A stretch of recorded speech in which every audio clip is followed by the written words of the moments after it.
Hello everyone, welcome back to my channel everything A to info. ఈరోజు అయితే ఒక మంచి ఈవినింగ్ స్నాక్తో మీ ముందుకు వచ్చేసానండి. చూసారు కదా, చిన్న పిల్లలకి ఎంతో బాగా ఇష్టంగా తింటారనమాట. ఇవేమనుకుంటున్నారా, పొటాటో గార్లిక్ బైట్స్ అండి. హెల్త్కి హెల్త్, టైంపాస్కి టైంపాస్, చాలా బాగుంటాయి. వీటిని సాస్తో తింటే పిల్లలు అసలు వదిలిపెట్టరండి, ఎప్పుడు చేసి పెట్టమంటారు. వీడియోలోకి వెళ్ళిపోతే ఫస్ట్ నేను ఒక 5 పొటాటోస్ని జస్ట్ ఇలా ఘాట్లు పెట్టుకొని దానిలో సరిపడా వాటర్ పోసేసి బాయిల్ చేసేస్తాను అనమాట. ఇవి ఎంత బాయిల్ అవ్వాలంటే మనం ఆ పీల్ ఆఫ్ చేసేటప్పుడు ఈజీగా వచ్చేయాలి. అలాగే మనం ఆ పొటాటోస్ని మ్యాష్ చేస్తున్నప్పుడు ఈజీగా పొడి పొడిలు ఆడిపోవాలన్నమాట. చక్కగా స్పూన్తో ఇలా ప్రెస్ చేయగానే పేస్ట్ లాగా అయిపోవాలి. అంత ఎక్కువగా ఉడకబెట్టేసుకోవాలన్నమాట వీటిని. సో చూడండి, నేను ఇక్కడ బాగా ఉడకబెట్టేసిన వాటిని చక్కగా తోలంతా తీసేసి శుభ్రంగా నీళ్ళలో కడిగేసి పక్కన పెట్టేస్తున్నాను. ఆ తర్వాత వీటిని మ్యాష్ చేస్తాను.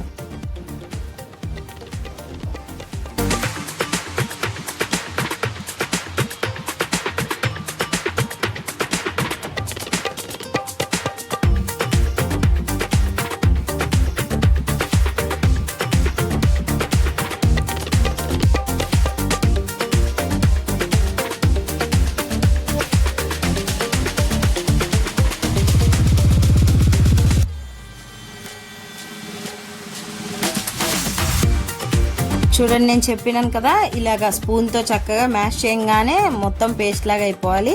ఆ తర్వాత మన టేస్ట్కి తగ్గట్టు సాల్ట్ వేసుకున్నానండి.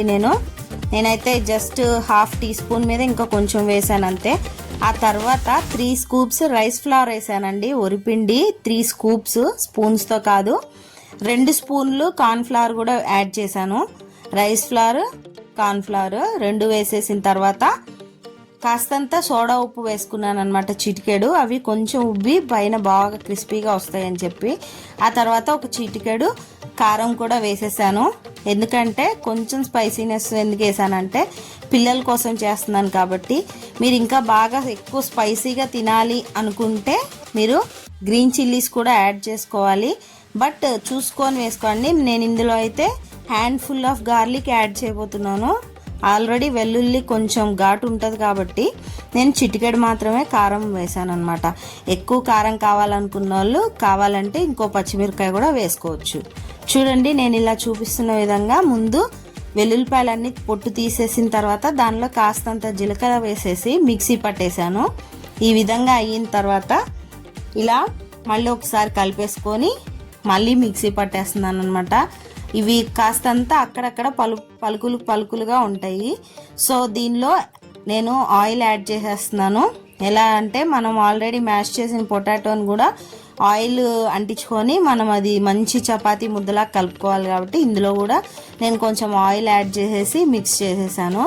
ఆ తర్వాత దీనిలో కొంచెం కొత్తిమీర, అలాగే ఒక 4 పుదీనా ఆకులు కూడా కలుపుతానండి. ఎందుకంటే ఇవి కట్ చేసి వేస్తే మళ్ళీ పిల్లల నోటికి తగిలితే ఇవన్నీ వేసావా అని మళ్ళీ విసుక్కుంటారు. సో అందుకని నేను ఇట్లా మిక్సీలోనే వేసేస్తున్నాను అనమాట, డైరెక్ట్ ముక్కలుగా చేసేసి. పుదీనా ఆకులు అలాగే కొత్తిమీర కూడా. మరీ ఎక్కువ ఫ్లేవర్ అయినా కూడా బాగోదండి, గార్లిక్ ఫ్లేవరే చాలా బాగుంటుంది అనమాట. అందుకని తక్కువ క్వాంటిటీ మాత్రమే వేసుకోవాలి, లేదంటే పసరు వాసన వచ్చేస్తుంది. సో ఇదంతా బ్లెండ్ చేసిన తర్వాత మనం ముందుగా మ్యాష్ చేసి పెట్టుకున్న దాంట్లో ఇదంతా వేసేసి ఇప్పుడు దీన్ని బాగా మిక్స్ చేసుకోవాలి. చక్కగా ఎంతగా మిక్స్ చేయాలంటే ఇదంతా కలిసిపోయి ఒక స్మూత్గా తయారవ్వాలి. మంచిగా మనం చపాతీ పిండి కలిపితే ఎంత స్మూత్గా వస్తుందో అంత స్మూత్గా అయిపోవాలన్నమాట.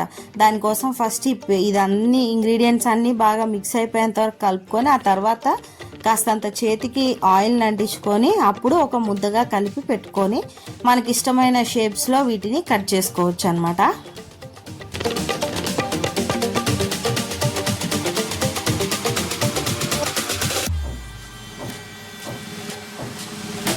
సో నేనైతే ఒక్కొక్క మందం వస్తాయి అని చెప్పేసి ఇట్లా ఒక ప్లేట్లో ఆయిల్ అప్లై చేసేసి ముందుగా కలిపి పెట్టుకున్న ముద్దని ఈ ప్లేట్ మీదే స్ప్రెడ్ చేసేస్తున్నాను. ఇలా అయితే కరెక్ట్గా మందము అంతా ఒకే మందంలో ఉంటుంది కాబట్టి ఇలా స్ప్రెడ్ చేసేసుకొని అప్పుడు నేను నైఫ్తో కట్ చేస్తే ఈక్వల్ పార్ట్స్గా వస్తాయి. అలాగే ఒకే రకమైన మందం ఉంటాయి అన్నమాట అన్నీ. అందు గురించి నేను ఫస్ట్ దీన్ని చపాతీలాగా ఒత్తేసి ఆ తర్వాత కట్ చేసేస్తున్నాను.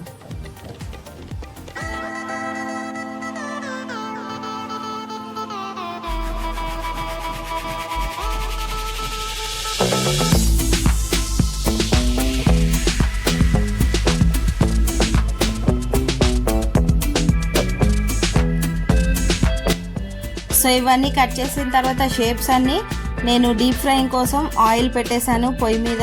చక్కగా ఆయిల్ హీట్ అయిపోయిందండి. ఒక్కసారి ఆయిల్ హీట్ అవ్వగానే సిమ్ ఫ్లేమ్లోనే ఉంచాలండి స్టవ్. మనం medium flame to high flame పెట్టినా ఇవన్నీ మాడిపోతాయి అన్నమాట. చుట్టుపక్కలంతా మాడిపోయి మధ్యలో వైట్గా వచ్చేస్తాయి. సో అలా అవ్వకుండా వీటిని చక్కగా సిమ్ ఫ్లేమ్లో పెట్టి వేసుకోవాలి. ఒక్కొక్కటిగా వేసిన తర్వాత వెంటనే కలపకూడదు, కొంచెం సేపు ఆగాలి. కొంచెం సేపు అయిన తర్వాత ఈ విధంగా ఒక్కొక్కటిగా తిరగేసుకొని అంటుకుపోతే కాస్త విడివిడిగా చేసుకోవాలన్నమాట. బట్ ఇది అలా వదిలేసి మాత్రం ఉంచకూడదండి, అటు ఇటు తిరగేస్తూనే వేయించుకోవాలి. అప్పుడే కరెక్ట్గా వేగుతాయి. మీరు చూడవచ్చు మంచి కలర్ వస్తాయి ఇవి చూడండి. ఎందుకంటే అలా చేయకపోతే మొత్తం మధ్యలో ఉన్న పార్ట్ అంతా కొంచెం పచ్చి పచ్చిగా ఉండిపోతుంది, లోపల చుట్టుపక్కలంతా మాడిపోద్ది అనమాట. అలా అవ్వకుండా ఇలా మొత్తం ఒకే కలర్ వచ్చేలాగా మనం వేయించుకోవాలి. చూడండి మీరు ఎంత మంచి గోల్డెన్ బ్రౌన్ కలర్ వచ్చిందో. ఇప్పుడు ఇవి ఆయిల్ లేకుండా పక్కకి తీసేసుకొని అప్పుడు పిల్లలకి వేడివేడిగా సర్వ్ చేయొచ్చండి. కావాలి అనుకుంటే ఇంకా మనం దాని మీద కాస్తంత కారము అవంతా కలిపిన మసాలా పొడిని జల్లుకొని కూడా తినొచ్చు. బట్ పిల్లలు అయితే సాస్తో ఇష్టపడతారు కాబట్టి నేనైతే సాస్తోనే సర్వ్ చేస్తాను. మీరు చూస్తే ఇవి ఎంత క్రంచీగా వస్తుందో చూసారా సౌండ్. చక్కగా అవుటర్ లేయర్ అంతా క్రంచీగా ఉంటుంది, లోపల సాఫ్ట్గా ఉంటుంది. ఫ్రెంచ్ ఫ్రైస్కి ఇది ఏమాత్రం తీసిపోదు. అలాగే మనం గార్లిక్ కూడా ఎక్కువగానే వేసాం కాబట్టి హెల్త్కి కూడా మంచిదే అండి. చాలా బాగా ఉంటుంది అన్నమాట పిల్లలకి తినడానికి. మీరు కూడా తప్పకుండా ట్రై చేయండి. ఈవినింగ్ స్నాక్స్గా పిల్లలు ఇవైతే నేను ఎన్ని ప్లేట్స్ వేసినా సరే లాగిచ్చేస్తూనే ఉంటారండి పిల్లలు. మీరు కూడా తప్పకుండా ఇవే కొలతలతో ట్రై చేయండి. చాలా బాగున్నాయి అంటారు మీ పిల్లలు. అలాగే మీరు ట్రై చేసి ఎలా వచ్చిందో నాకు కామెంట్స్లో చెప్పండి. Bye bye.